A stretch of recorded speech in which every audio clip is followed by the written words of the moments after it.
Hello, welcome to Croft House. After 8 months of winter in UK, summer finally arrived a month ago and we've had some lovely hot weather. So I'm looking to extend my outdoor seating.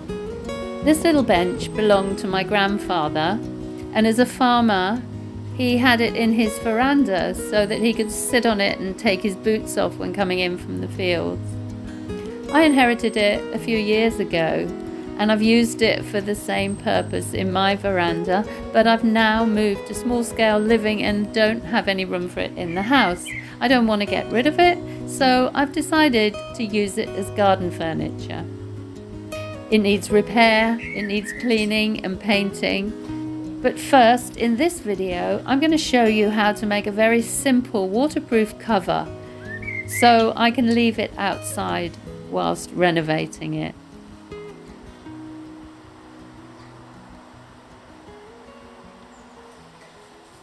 Rather than compete with the wind outside, I've decided to come in so you can hear me. So the first thing we need to do is take some measurements. The width, always find your widest point. If you've got a nice square box of a seat, it's easy, but this one's very angular. So the widest part is my legs. So we measure across here, which is 76 centimetres. The height, the highest point is 87, and then you need to take the front height as well, because I'm going to cut it on a slope. You can make it just a square box if you want, but you've got a bit of sag, so I'm going to take mine down. So we measure again, 71 centimetres, and then we need the width. And again, make sure that you've got your widest point. I'd like it to be here, but it isn't. So the seat is 35 centimetres. The arm is also, 34 centimetres. So we're going to make it 35 centimetres. Okay? So write all your measurements down, and then you can work out your calculations next. So a quick rundown on fabrics. There's a number of options that you can go for. Obviously it has to be waterproof. You could perhaps go to your local garden centre and find something. You can look online. You'd need, it's almost like a tarpaulin. If you want something much more decorative, you can use what I call a kitchen vinyl.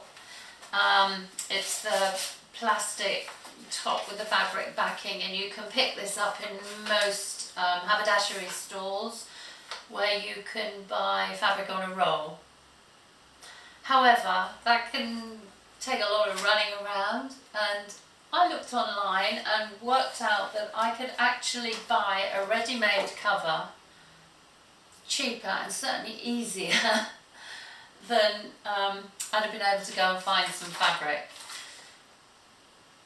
So this cover is a 3-seater bench cover, and it's much too big. I couldn't obviously find one to fit this little bench. So I'm just going to cut it down and start from scratch. This one comes with eyelets, which they've put in here, and they're supplied with some ties so you can tie it onto legs. But I haven't got any legs on my chair, but it might be useful if you could thread a piece of cord round and tie it, stop the wind blowing it away. Okay, so the next thing to do then is just to mark it out, and as I said, I'm going to cut this up into pieces and then I will start from scratch. So I don't know if you can see, if we come a bit closer, this is like a kind of woven sacking with these eyelets in, and you can buy eyelets that come with a little gadget to help you put them in, to push them in, and then you cut the bit out of the middle. Because the back of this cover, from the highest point to the ground, just touches the ground, I've decided just to unpick the edges, the sides, and pull them off. I was just going to cut them out, but I don't want to lose any of the fabric. but I just think it's better if the cover touches the ground. So I'm just going to rip this all off and then we'll start to cut out. Okay, so the easiest way to start is by making the side, because then you've got exactly your measurements, what you need for the rest of it that goes up, across and over. So with my measurements, and I've already got a seam allowance on this piece, so I don't need to add. Normally I would add 3 centimetres for the hem, because it's enough to take the eyelets. I would allow 1.5 centimetres for the turn, depending on the fabric. It's very unlikely that you'll get fabric that will fray, but that gives a nice deep, firm amount of fabric for a join, a seam.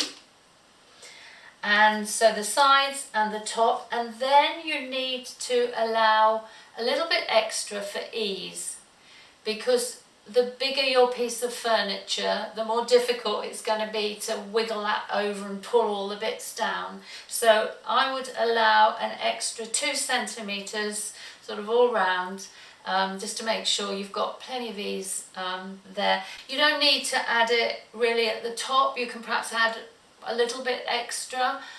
You want to make sure that it's going to touch the floor and that the rain's not coming underneath.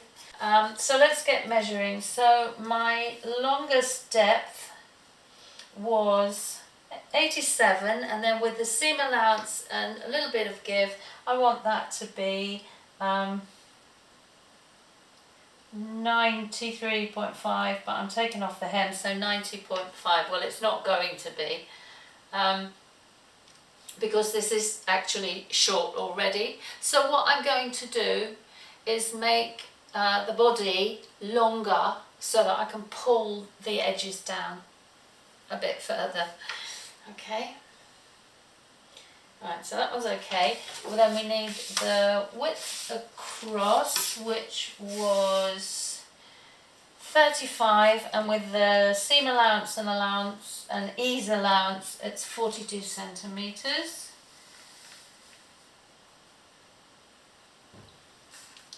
Just here. You can mark in the middle if you want to. Make sure you're going to get everything in line. Mark on the inside of the fabric is not really too important. With this I'm using chalk, because that's what I've got, but if you haven't, you can use a pen to mark it or whatever you've got. Okay, so there's 42 there, so then we can roll up and just check your measurement on there as well. And I needed that short edge to be 71 plus the allowance, which it will be because the seam's going to bring it in a little bit more. Okay, whoops. I have this very ancient ruler which is split just because I like it. Okay.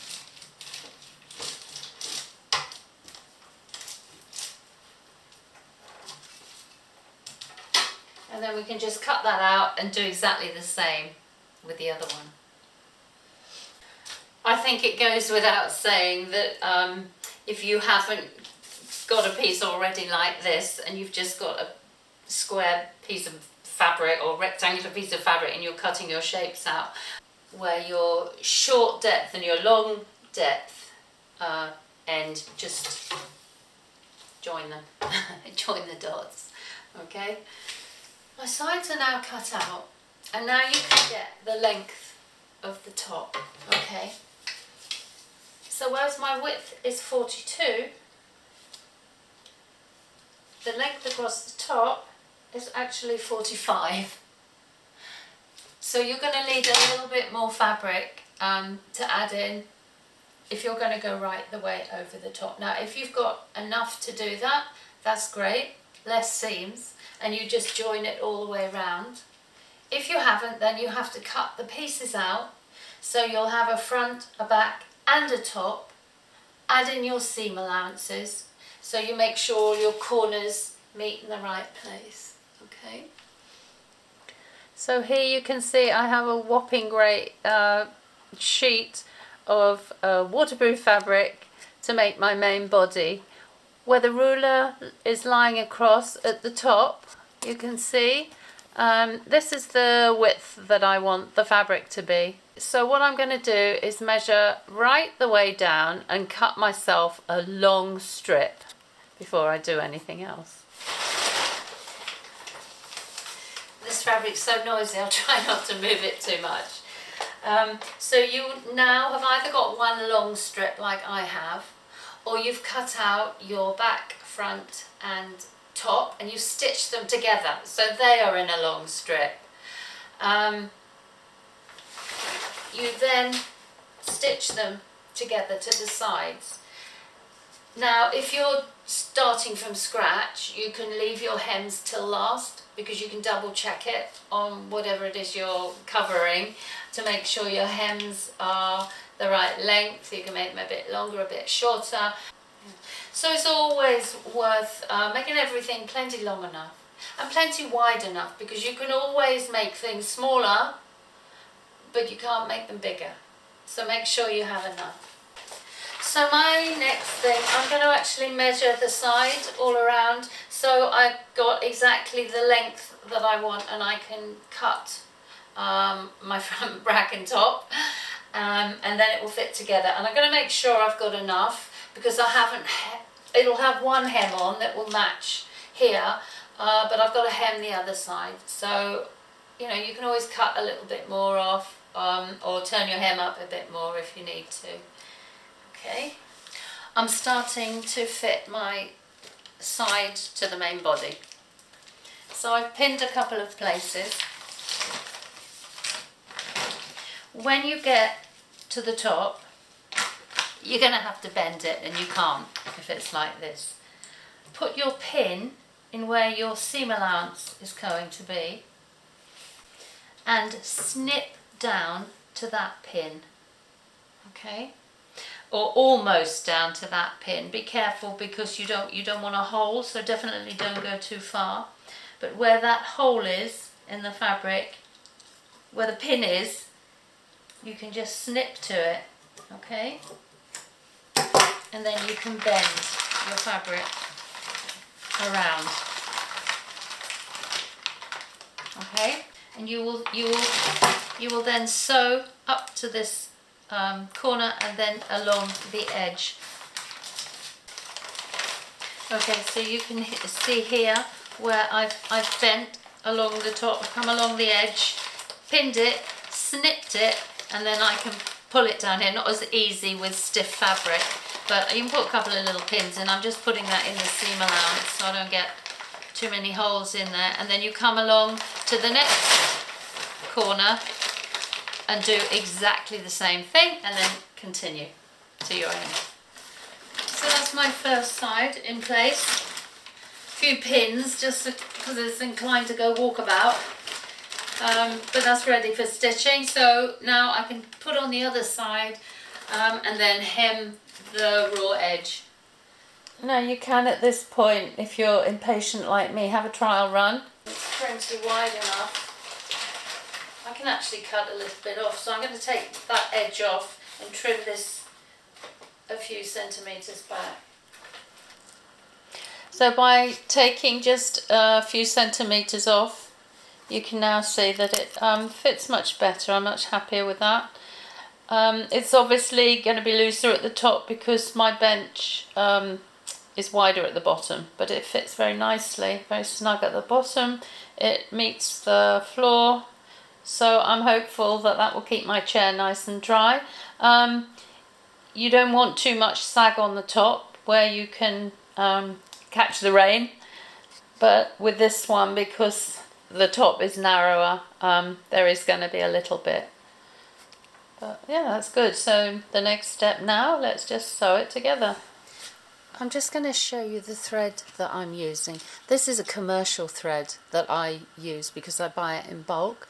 What you need is something quite heavy duty. Just ordinary cotton thread could easily snap. So the alternative is just to buy a strong thread from your haberdashery store. Not so easy to match colours exactly, but I think really for something like this that's going outside, for me personally, I'm not really worried, and I'm just going to stick with the black thread. But if you want to match a colour, then you can find something closer in your local store. Now, I'm lucky with my faff that I have a post to put a cone on. If you're using a cone and you don't have a post, you can just sit it behind the machine and run it through. I've threaded through the normal bobbin holder here on the rod, but I have left this one out. Okay, so I've then looped through all the other threaders, and because the thread is thicker, just double check by testing it on a piece, make sure it is running smoothly. And I've set it on a 6 length. Okay, so as I said before, just test everything first to make sure it's okay, and then away we go. Now, it is all a bit unwieldy, and I would recommend going quite slowly, more to protect your machine than anything because of the thicker thread going through it, but it should be okay. And then away we go. And as I said, it's going to go quite fast because the stitch length is on the longest, and I'm sewing this 1.5 centimeters in. Let's just take a closer look at the corner. You remember where we cut in? I don't know if you can see it very clearly on here, but there's a V on the back where we cut in to bend the body of the fabric round. Now, I've marked a pin where I want to stitch to here. Okay, so we can just go up to that, and then we can lift your foot and bend it. Take it around, and you can come out. Where is it? Yeah. And then we can take round and start the other side. Okay. You've got your needle down holding that. And tuck it under, and then you're ready to go along the other bit. Okay. I did start to whiz a bit faster at one point, and it didn't like it. It got caught up, and I had to cut the thread and start again. Okay, so just continue, and the same on the other corner, right until you get to the end. Now, I've already turned my hems up on this because I'm using the ready-made cover, so that because I'm using the ready-made cover, so the hems are already turned up. If I was going from scratch, the hems would be the last thing that I turned up. Okay, so it just depends which option you choose to use for your fabric. So I'm now coming to the end of stitching my first side in. And if you have an industrial machine, you're blessed. This is where I really, really miss mine. But I don't have room for it anymore, unfortunately. Okay. Just quick reverse. And there we are.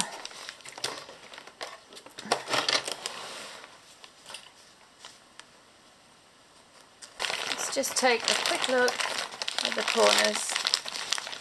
Okay, so this is stitched in here with the open bit, and that's going to sit on there very nicely, not caught when you turn it inside out to put it on your chair. And now you can just do the second side and then turn up your hem.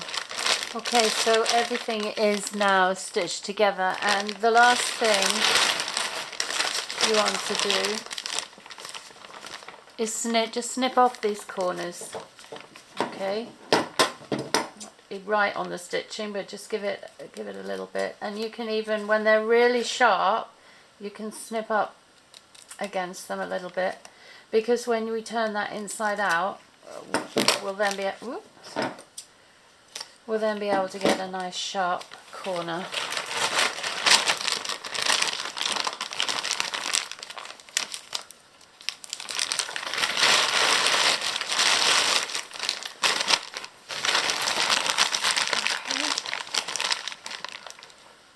Okay. Time to test the finished product. The wind has got up, and if you watch to the end of this video, you'll see how it survived after the rain. I'll add part 2, the renovation of the chair, when I've finished it. I hope you found this tutorial helpful. If you'd like to see more videos on soft furnishing and reupholstery, please like, subscribe and hit the bell to be notified when I make more videos. Thanks for watching and see you in the next video.